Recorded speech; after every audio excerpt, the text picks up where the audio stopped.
মুসা নবীর উম্মতের উপরে ফেরাউন যখন অত্যধিক পরিমাণ জুলুম নির্যাতন বাড়িয়ে দিল, আল্লাহ তাআলা মুসা নবীকে বললেন, তোমার উম্মত নিয়ে মিশর ছেড়ে তুমি চলে যাও। মিশর থেকে হিজরত করার জন্য তিনি তার উম্মত নিয়ে যখন মিশর থেকে রওনা হলেন, পথ চলতে চলতে চলতে চলতে দিনের বেলা তারা লোহিত সাগরের সামনে পৌঁছালেন। এই খবর ফেরাউনের কানে চলে গেল। ফেরাউন তার বাহিনী নিয়ে মুসা নবীর উম্মতকে ধরার জন্য পিছনে পিছনে চলে আসতেছে। মুসা নবীর উম্মত লোহিত সাগরের সামনে দাঁড়িয়ে চিন্তা করছেন সাগর কেমনে পার হবেন। হঠাৎ করে পিছনে তাকায় দেখেন ফেরাউনের বাহিনী। মুসা নবীর উম্মত তখন বললেন, হায় হায় হায়, সামনে সাগর, সামনে গেলেও মারা যাব, পিছনে ফেরাউনের বাহিনী, পিছনে গেলেও মারা যাব, কোন দিকে আমরা যাব? মুসা নবীর উম্মত হতাশ, কিন্তু মুসা নবী হতাশ হলেন না। তিনি তখন বললেন, কাল্লা ইন্না মাইয়া রব্বি সায়াহদিন। ঈমান কারে কই এখান থেকে শিখো। তিনি বললেন, আমার উম্মত কাল্লা, কখনো নয়, ইন্না মাইয়া রব্বি সায়াহদিন।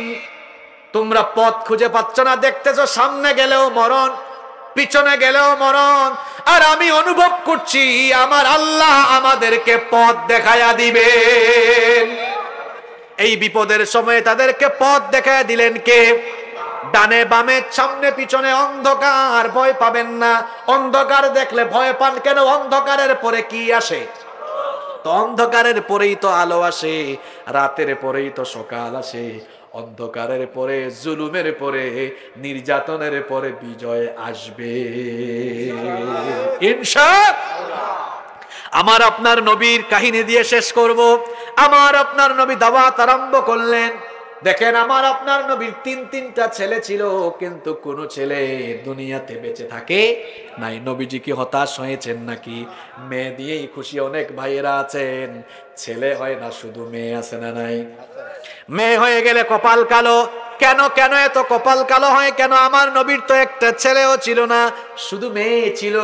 আর এই মেয়ের বংশ থেকে কি কি কি উত্তরাধিকার আসলো দেখেন। আল্লাহর নবীর মেয়ে ফাতেমা রাদিয়াল্লাহু আনহা থেকে আসলো হাসান আর নবীজি বলেছেন, হুমা রাইহানাতাই, এই হাসান আর হুসাইন হচ্ছে আমার সুগন্ধিত। নবীজি হাসান হুসাইনকে খুব ভালোবাসতেন। আপনার শুধু মেয়ে ছেলে হয় না, মন খারাপ করেন কেন? মেয়ে বিয়ে দেওয়ার পরে দেখবেন এই মেয়ের ঘরে আল্লাহওয়ালা সন্তান চলে আসবে, বড় আলেম চলে আসবে, নেককার সন্তান চলে আসবে, নেককার ছেলে চলে আসবে। এই জন্য কখনো হতাশ হওয়া যাবে, কখনো মুমিন হতাশ হয় না। নবীজি দাওয়াত আরম্ভ করলেন। কাফিরের গোষ্ঠী নবীজির উপরে নির্যাতন চালালো, নবীজিকে তারা মারলো। আল্লাহর নবীর শরীর থেকে রক্ত ঝরলো। সাফা ময়দান, সাফা পাহাড়ে নবীজির রক্ত ঝরলো, তায়েফের ময়দানে নবীজির রক্ত ঝরলো, উহুদের ময়দানে নবীজির রক্ত ঝরলো। আল্লাহর নবী কি হতাশ হয়ে দাওয়াত বন্ধ করেছেন নাকি? ইমানদারদের শরীর থেকে রক্ত গেলে, জীবন গেলেও ইমানদার কখনো ইমানের অগ্রযাত্রা থামিয়ে দেয় না, ঠিক কিনা? কারণ ইমানদাররা যাকে ভয় করে চলে, সবাই জুড়ে বলেন তিনি কে? শুনেন, হিজরতের রাতে যখন নবীজি সাইয়েদনা আবু বকর রাদিয়াল্লাহু আনহুকে নিয়ে মক্কা থেকে মদিনার উদ্দেশ্যে রওনা দিলেন, ভোরবেলা ফজরের ওয়াক্ত হয়ে হয়ে আসতেছে, এমন সময়ে তারা গারে সূরের মধ্যে আশ্রয় নিলেন। আবু বকর রাদিয়াল্লাহু আনহু সেই গুহা পরিষ্কার করলেন। এরপরে তারা দুজন সেখানে আশ্রয় নিলেন। কাফিরের গোষ্ঠী যখন তালাশ করতে করতে এই গুহার একেবারে কাছাকাছি চলে আসলো, আবু বকর নবীজিকে বললেন, ওগো আল্লাহর নবী, এটা এমন একটা ছোট্ট গুহা, আমরা যদি হালকা একটু মাথা উঁচু করে বসি তাহলে তারা দেখে ফেলবে, আর মনে হয় আমরা কাফিরদের থেকে রেহাই পাবো না। আমি আর আপনি, আমরা মাত্র দুইজন, কাফিররা আমাদের থেকে বেশি। নবীজি তখন বললেন, আবু বকর, আমরা দুইজন, তোমাকে কে বলেছে? আমাদের সাথে তো আরেকজন আছেন, তিনি কি? নবীজি তখন আবু বকরকে কি বললেন শুনেন, কোরআনে আল্লাহ উঠায়া দিয়েছেন। নবীজি তখন বললেন, লা তাহজান ইন্নাল্লাহা মা'না। লা তাহজান, হতাশ হয় না, নিরাশ হয় না, হতাশ হয় না, নিরাশ হয় না। ইন্নাল্লাহা মা'ানা, আমাদের সাথে আছেন যিনি, জুড়ে বলেন তিনি কে? আল্লাহ যার সাথে তার শক্তি কম না বেশি? আপনার সাথে যদি গোটা দুনিয়ার সব পরাশক্তি চলে আসে আর আমি যদি একা হই, কেউ যদি আমার সাথে নাও থাকে, আমার আল্লাহ যদি আমার সাথে থাকেন, তাহলে আমি বিজয়ী হব ইনশাআল্লাহ। কারণ আল্লাহর শক্তি হলো সবচাইতে বেশি। সকল শক্তি যার হাতের মুঠায় তিনি কি? এই জন্য হতাশ হওয়া যাবে না। আল্লাহ আমাদেরকেও বললেন ওয়ালা তাহিনু ওয়ালা তাহজানু ওয়া আনতুমুল আ'লাউনা ইন কুনতুম মুমিনিন। হতাশ হয় না, ভীত সন্ত্রস্ত হয় না। তোমরা যদি মুমিন হও, কোরআন বিরোধীরা, ইসলাম বিরোধীরা নয়, কোরআনওয়ালা লোকেরা, তোমাদের মতো ঈমানদাররাই শেষমেশ বিজয়ী হবে। আল্লাহু আকবার। আপনার মানুষেরা ফিনিশিং এ যে কথাগুলা বলছি সেগুলা শুনে যান। আজকে গোটা পৃথিবীতে ইসলাম আর মুসলমানদের উপর বিপদ চলছে। হতাশ হবেন না। এই যে এখন রাত 12:30 হয়ে গিয়েছে, আর তো মাত্র 5 ঘন্টা পরে দিনের আলো ফুটে উঠবে। অন্ধকারের পরে যেমন আলো আসে, রাতের পরে যেমন দিন আসে, ঠিক তেমনি ভাবে বালা মুসিবত, জুলুম, নির্যাতনের পরেও ইসলামের বিজয় আসবেই আসবে, কেউ ঠেকাতে পারবে না ইনশাআল্লাহ। গর্ভবতী মায়ের প্রসব বেদনা যত বেশি বাড়ে, সন্তান হওয়ার সম্ভাবনা কমে না বাড়ে। প্রসব বেদনা উঠলেই তো সন্তান হওয়ার সম্ভাবনাটা বেড়ে যায়। গোটা পৃথিবীতে এখন ইসলাম বিজয়ের প্রসব বেদনা শুরু হয়েছে। জালিমের গোষ্ঠী একজোট হয়ে আল্লাহর দ্বীনের দায়ীদের উপরে কুরবানি চালিয়ে দিচ্ছে, কারবালা চালিয়ে দিচ্ছে। আলেম উলামা ইসলাম পন্থীদের উপরে যে জুলুম নিপীড়ন এসেছে, এর থেকে ইসলাম বিজয়ের আভাস, ইসলাম বিজয়ের আগাম সংবাদ পাওয়া যাচ্ছে। আগামীর পৃথিবী ইসলামের পৃথিবী, আগামীর পৃথিবী কোরআনের পৃথিবী, আগামীর পৃথিবী ইমাম মাহদী শাসন করবে। যে ফিলিস্তিনিদের উপর নির্যাতন চলছে, এই ফিলিস্তিন হবে আগামী দুনিয়ার কেন্দ্রবিন্দু, শাসন ব্যবস্থার কেন্দ্রবিন্দু।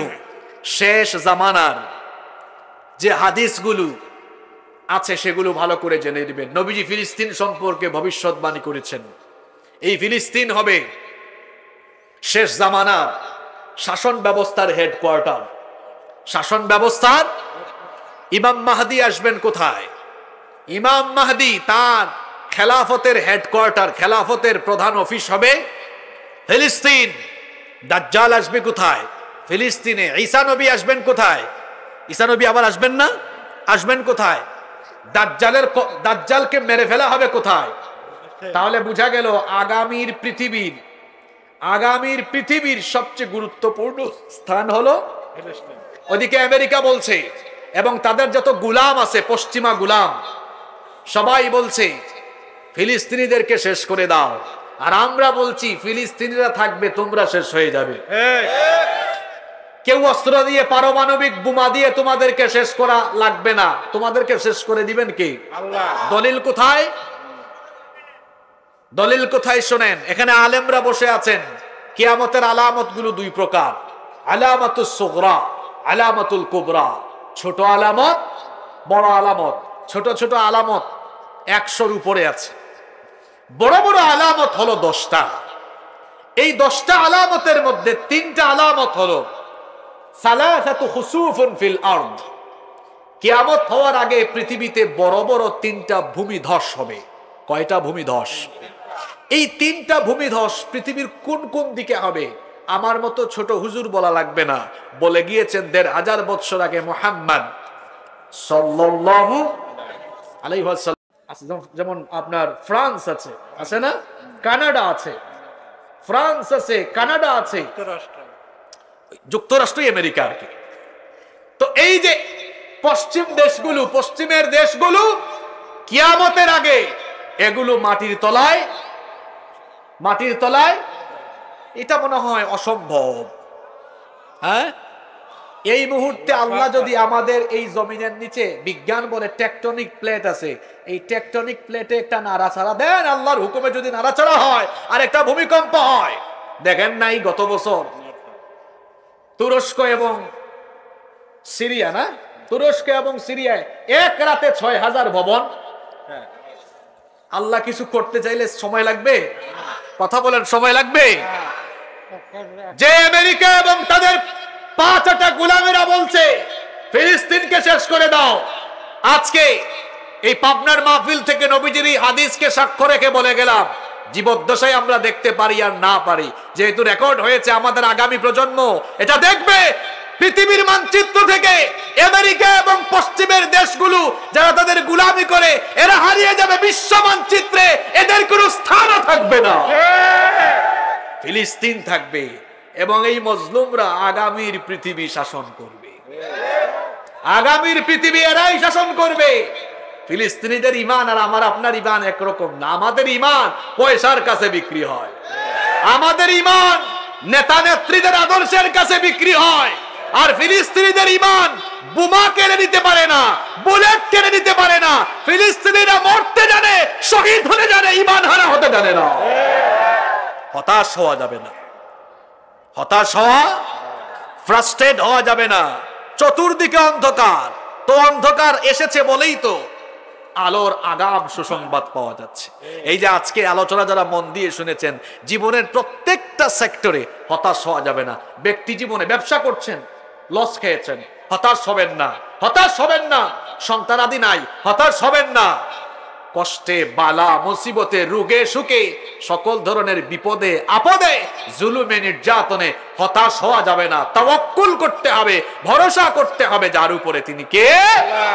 আল্লাহর উপর তাওয়াক্কুল করলে জীবনের প্রত্যেকটি সেক্টরে আপনি সফল হবেন ইনশাআল্লাহ।